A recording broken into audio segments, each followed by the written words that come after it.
a unit of the Yemeni Coastguard patrolling the Gulf of Aden. More than 20,000 ships pass through these waters every year.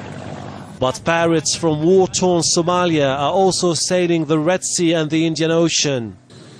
They cruise the seas in high-powered speedboats, hijacking commercial vessels in exchange for exorbitant ransoms.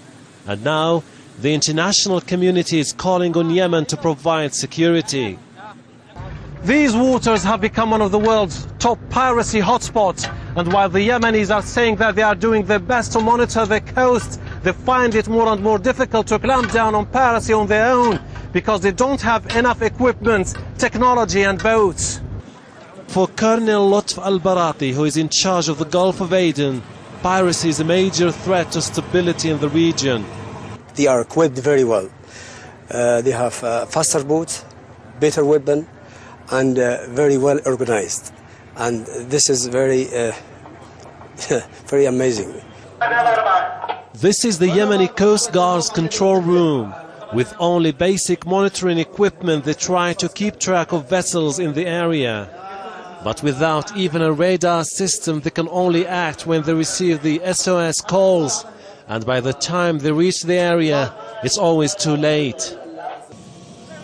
Even though Italy has recently offered to provide a new radar system, it won't be delivered until next year. But piracy isn't the only problem facing the Yemeni maritime forces. They also have to grapple with smuggling, human trafficking and terrorism. The Yemeni government is also very wary of the presence of more and more foreign military vessels just off their coasts. Our concern is that with the presence of all these forces, everybody may have or some of them may have an agenda.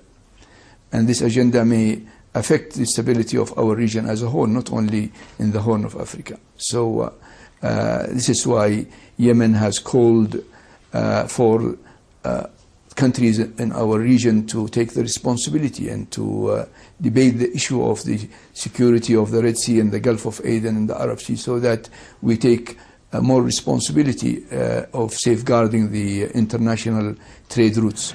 The suicide bombing attack of the American warship the USS Cole in 2000 and the bombing attack of the French oil tanker Limburg in 2002 are events that have prompted the US to increase military presence across the Indian Ocean and the Red Sea.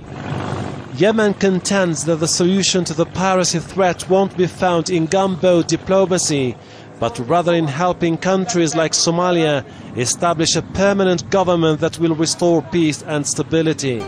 Hashim Al-Barra, Al Jazeera, the Gulf of Aden.